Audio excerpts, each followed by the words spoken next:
อย่างแรงครับอย่างแรงเก็บเมื่อกี้ลมพัดทางนู้นนะเดี๋ยวนี้พัดย้อนด้วย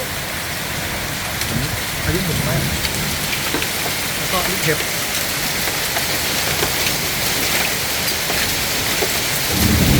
เก็บเต็มเลย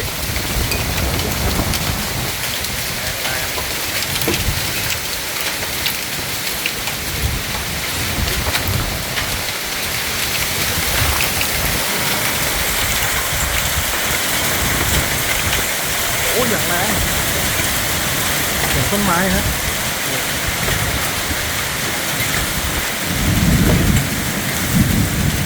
อย่างแรง